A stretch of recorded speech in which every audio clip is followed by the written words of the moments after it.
Good morning, everyone. I'm so glad to be here, and I'm meeting also friends, so I'm glad to be here in Zurich with all of you today. So, yes, this is a big question. It's a big question because actually we're feeling this every single day.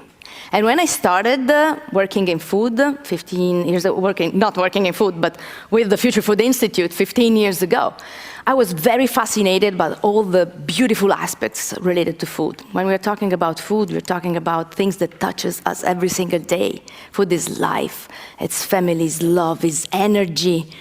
I'm just going fast in these pictures, but this is actually something that sometimes we are forgetting. When we are in front of the shelves, thinking about what we have to eat, we're forgetting all the different things that are related to the food we're eating.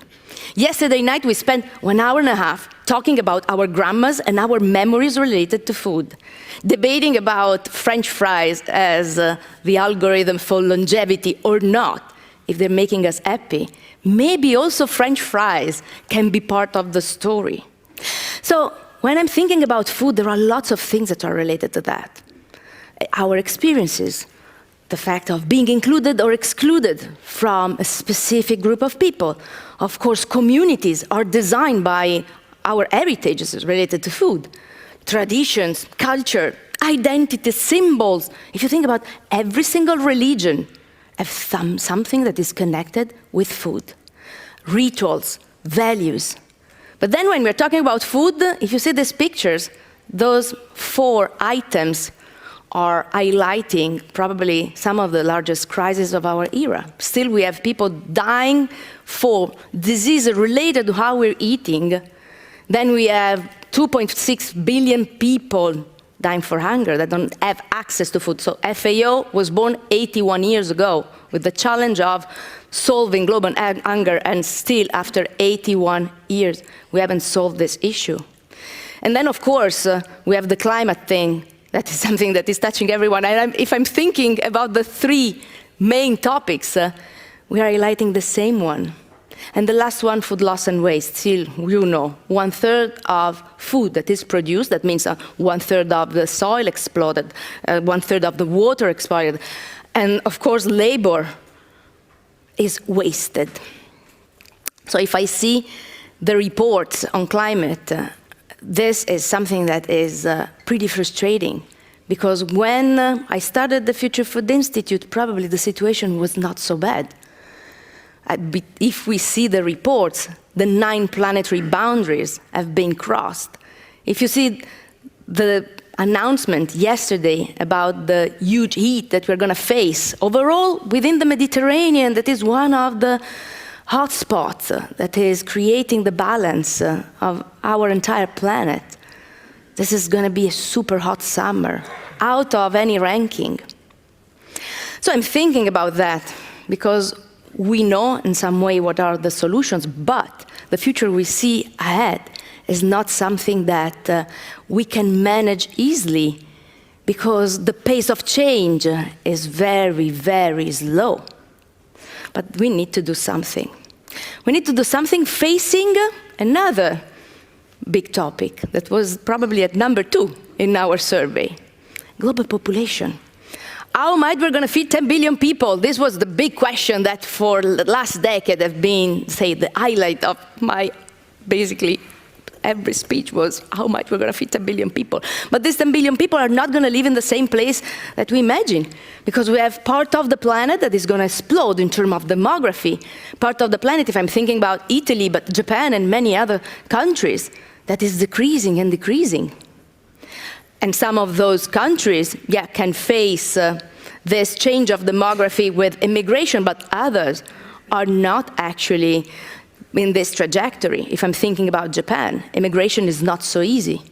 So of course also the regeneration of demography is going to be completely different. So how might we imagine a future where we have to feed the growing population that is not going to be displaced in the same places with different needs? Because of course if I have to feed elderly people instead of teenagers, it's much different. They need different things, they need different experiences. And on the other hand, we all know that this is the big challenge. we still have to feed 2.6 billion people. And let's say this is the latest report presented by FAO. In 2 weeks, we're going to present the 2026 one, but the numbers are not going to be better. And we know that we hold the solution in our hands. So when I started the Future Food Institute, I was working with the Institute for the Future. And sometimes I get back to this map because it was pretty interesting. This was our foresight map of the seeds of disruption that were 100% tech-driven.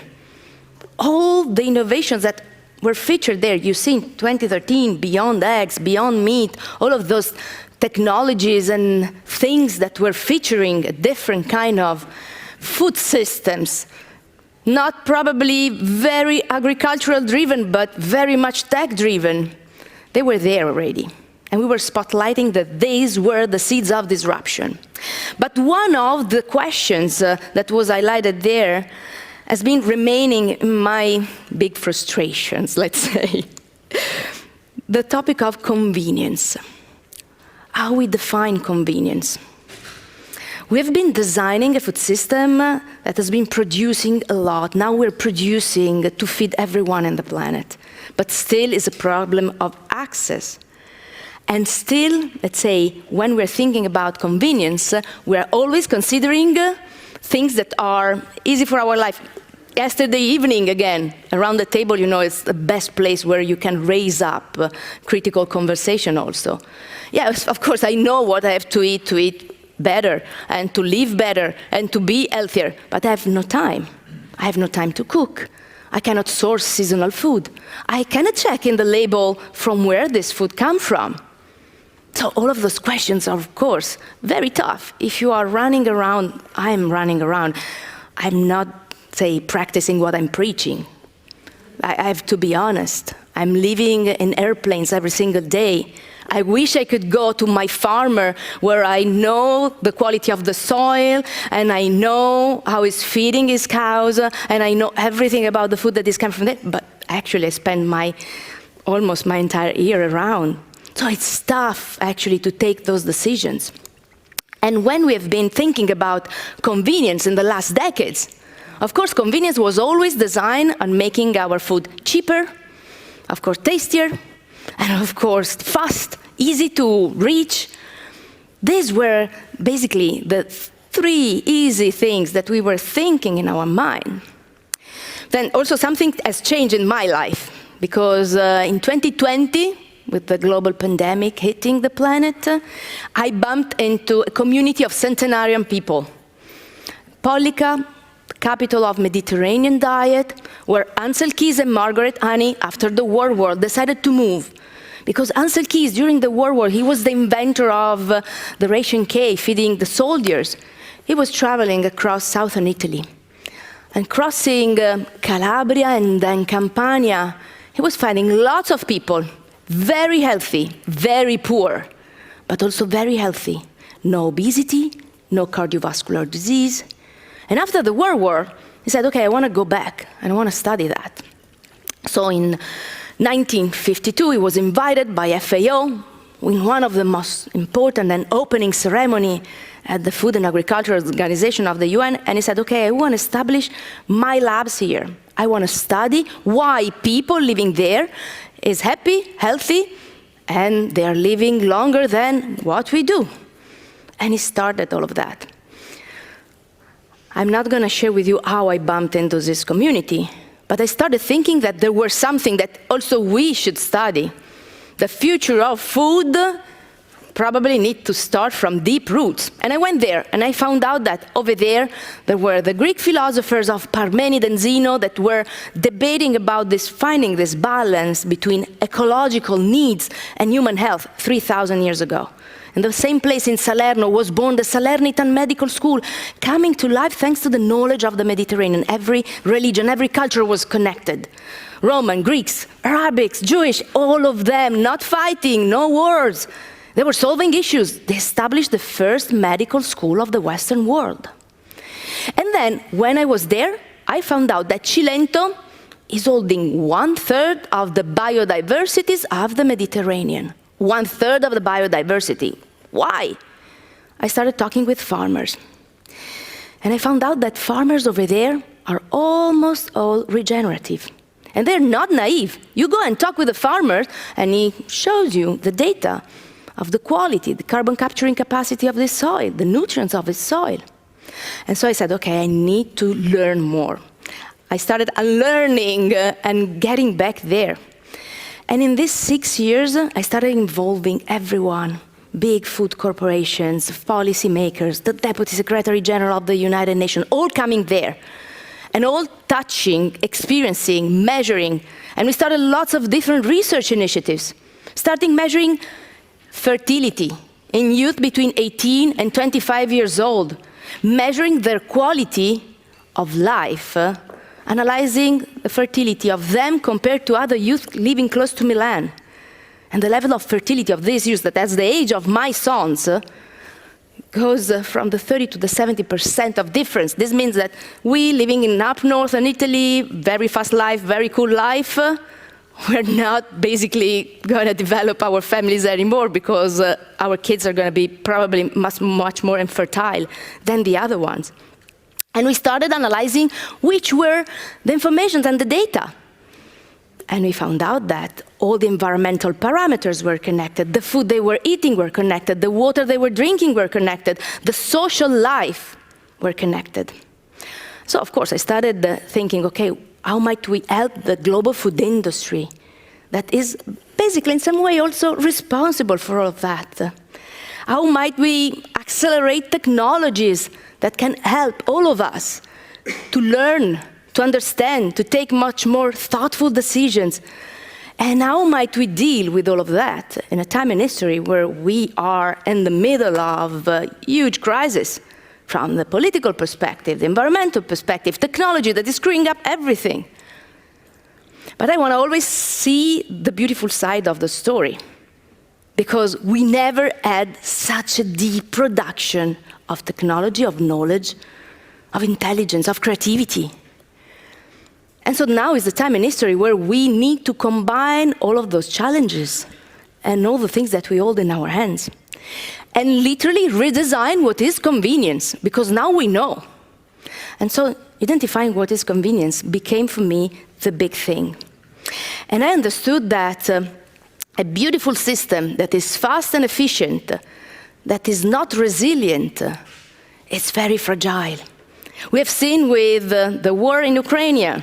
We have seen it, of course, with the Hormuz crisis. How much your companies have been affected, how much many companies have been affected. So we, within the food industry, I think we have a priority pass to understand what is happening in the planet, and we need to be part of the security of the planet, because basically the food industry is the infrastructure that is connecting everyone and is keeping humanity alive. And sometimes we underestimate that. We underestimate our responsibility, and we underestimate the concept of thinking about resilience before other things that are, of course, the highlights in our priorities. When we think about competitive advantage, I want to make my food tastier and nicer, and I want to please the influencer. I want my food to be on TikTok. But at the end of the game, on the long term, I have to think about, is my company is going to be alive in 20 years, in 30 years, in 30 years, or is going to serve the need? We have to feed the planet. And this is the thing. So going back to the scroll of the beautiful, naive images of the grandma with the kid and so on, but this is the thing.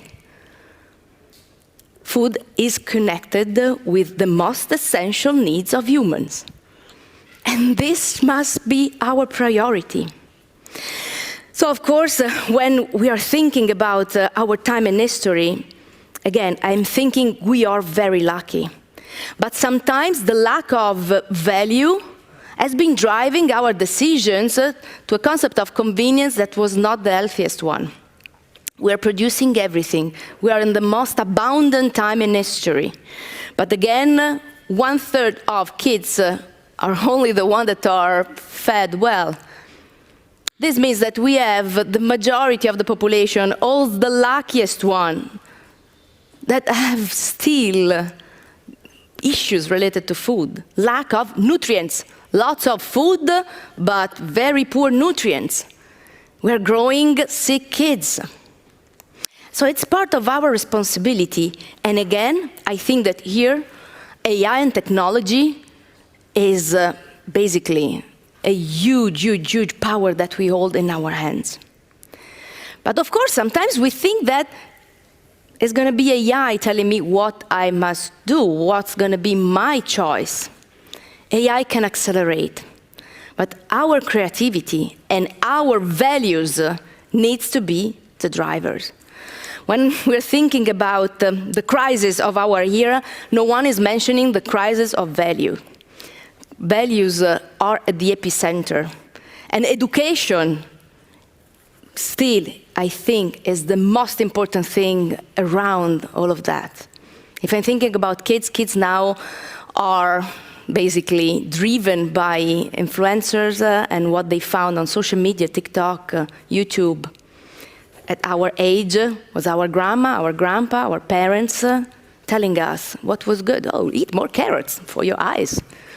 Again, maybe are naive things, but we are now giving the power of educating the next generation, the ones that are going to vote, the ones that are going to choose how to grow the planet or care about the planet, to digital tools. So I think that we need to do some step back, because at the end of the game, who's going to write the code is fundamental. And who's going to type the question is fundamental. So now, for sure, there are different lacks, probably. One of them is lack of governance. Working a lot with the UN system, at the government level, advising those leaders, I see that there's a huge shortage of coordination.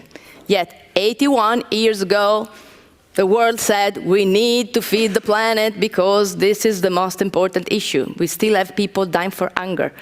2.6 billion people, 81 years. We have lots of different agencies that are investing billions and trillions to solve this issue.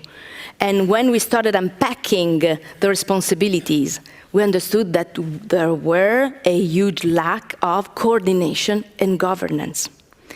But probably within the food system, in that we can be faster. We can seize opportunities. We can join forces. And we play a very, very important role. And something is changing also at this level, because they're starting seeing that the private sector can play a fundamental role to literally solve this gap and accelerate what is needed. So, of course, prioritizing, say, what we have to do from now on, there are some basic elements that we never consider. Thinking about dignity of people working in the food system, thinking about access, because then we have food, but there's a lack of access and infrastructure to deliver the food. And then, of course, the fact of participating, the fact of being part of the process, the fact of being part of the choices, and also identifying what are the direction in which we have to invest in the future. FAO identified those 4 betters to highlight how much the food system is 100% interconnected. Better production, better nutrition, better environment, and better life. In the Mediterranean diet world, we always say, eat well, stay well, and save the planet. These combinations are very easy, and they are all under the framework of identifying what we have to, say, imagine to build up a better future, and how we can, say, program this better future, joining all the different forces. And this is the framework of integral ecology. We started working on that when Pope Francis came out with the Laudato Si. Reading the Laudato Si, I found out that basically there were very interesting insights that were not religious insights, were basically things that can be applicable everywhere, to everyone. And this concept of integral ecology became very clear in my mind, that we all need to have a very clear political vision. Then we cannot live healthy in a sick planet. Then, of course, this is strictly related with human health.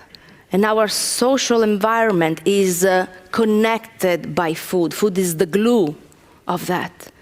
Then there is another important pillar, culture, culture, culture. Yesterday we were talking about AI and chefs, AI and so on, it's amazing. We're losing a lot. I'm working with UNESCO on intangible heritage related to food. Gastronomic heritage is huge, but lots of those are written in dialect, transferred in dialect. If we're losing now, in these decades, the knowledge, traditional knowledge that everywhere in the world is owned by those people. Indigenous communities are everywhere. Also in Switzerland, they don't need to have just big hats and so on. Indigenous communities are the ones that are representing our history. And we still need to preserve all of that. And then, of course, the economic thing. And if those 6 things are going to be in balance, we can see a better future. And so from here, I would love to invite us all to rethink the future, embedding all of those elements. And of course, the big thing is not actually thinking about how AI is going to transform the food system, but the big question is whether the food system can help to transform humanity, because the food system is there and is connecting every person on the planet. And here we are. Of course, we have to think in the next hours with lots of speakers, lots of scientists, lots of practitioners. Literally, what's our role? And the future of food will not be decided just by numbers, algorithm, and data. Of course, we need to bring back values at the epicenter, as is an invitation to all of us, because values must be at the core of every choice. And of course, thinking that convenience, community, culture, regeneration, there are lots of different priorities. It's going to be all about us and what we want to put at the epicenter of our choices. Thank you so much. And I invite you to start to bring back values at the epicenter of everything.